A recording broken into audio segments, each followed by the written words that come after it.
Hi guys, welcome back to another video where today we're going to be unboxing and reviewing 3 more MiniGT models.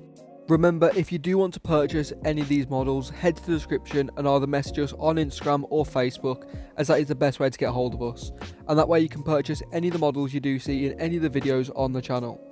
But without further ado, let's jump straight into the first model, which is this BMW M4 CLS in Frozen Brooklyn Grey Metallic.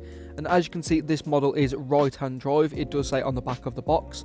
And you can also see it's number 641 out of the series. Now, with this model up close, it really impressed me. Personally, I'm not a huge fan of the new grille that BMW have got, but MiniGT have got it absolutely spot on. It looks really realistic and just like the real model, or the real car should I say, and the body lines are really well done as well. They're really prominent and really sharp, and the grey really suits the model with the red accents. You can see it's got some nice CLS BMW wheels, which again are really nicely detailed, and same as the rear of the model, you can see the CLS, the M4 plate and also the BMW badge. You can also see it does have the heated rear window feature, which is really detailed and looks really good in my opinion. You can see obviously again the grille nicely detailed, and all the red accents really stand out, especially on the grille, the bonnet, and obviously you've got the black on the roof. Really nicely done, and like I say, that Frozen Brooklyn Grey or metallic grey is really nice and really suits the model. Really makes the body lines stand out, and you could, like I say, MiniGT have just done an overall really good job with this model. Obviously, MiniGT don't exactly do interiors, but you can still see there is a little bit of prominence with bucket seats and stuff that you will see in standard models in the higher end of £20–25. Obviously, MiniGT only costing around 12 to 15 depending on which model you get.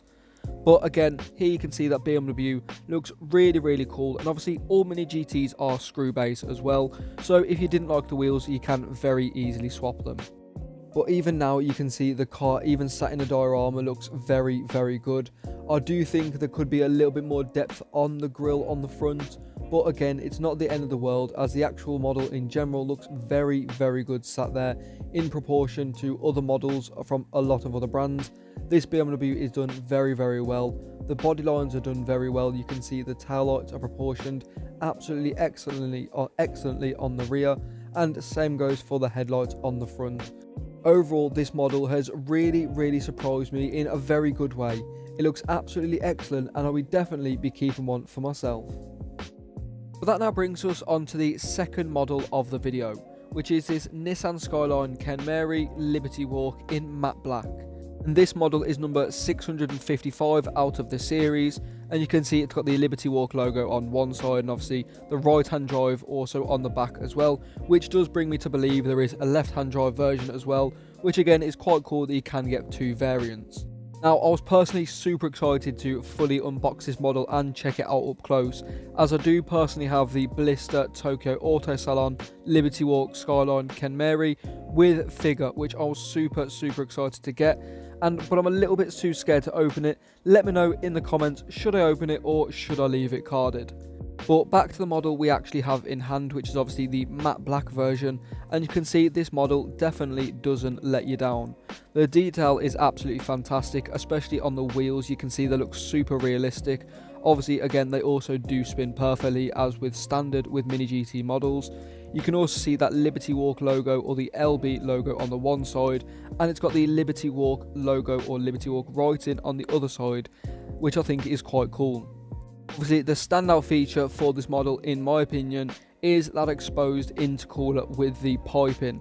I think it's absolutely incredible that they have incorporated that into their model, and it looks super good as well. You can even see a bit of a titanium pipe, and with the exhaust looking nice and detailed as well.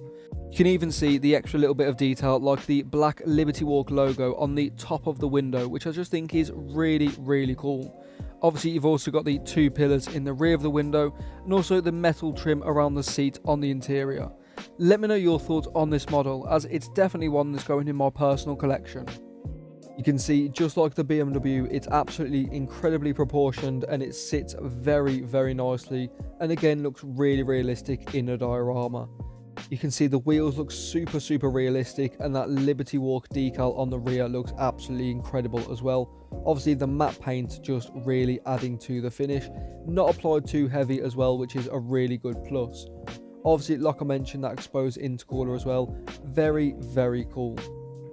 That now brings us on to the third and final model of the video, which is this Nissan Silvia Rocket Bunny in pearl black.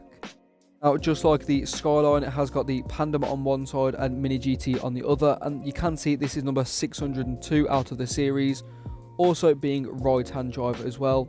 So again, same theory, maybe there's a left hand drive version and you can get both. I have already got two versions of this in my personal collection in red and green. Now I know there are a few variations as well in yellow, but I've only got them two for myself personally, and I was super impressed by them.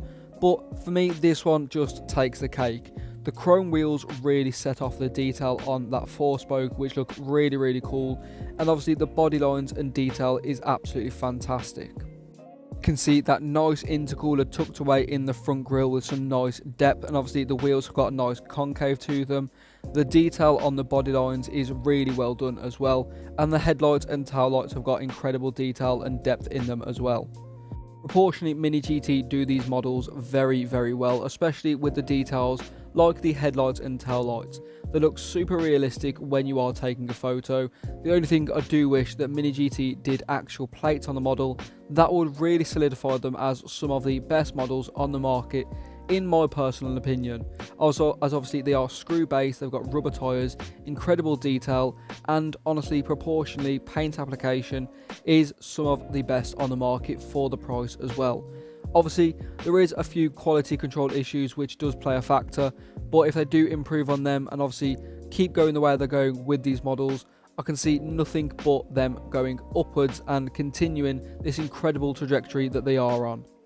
Again, just like the previous two models, this car looks absolutely incredible in the diorama, and like I mentioned with the model up close, the wheels look absolutely incredible with that nice chrome effect complementing the nice metallic black.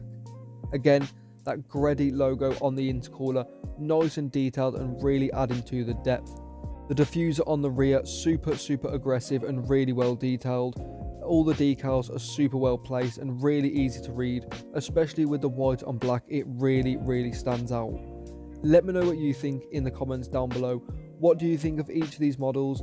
Which one is your favourite and why?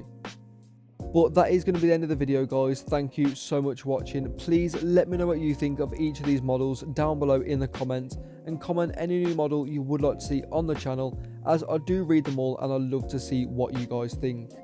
But with that being said, thank you so much for watching.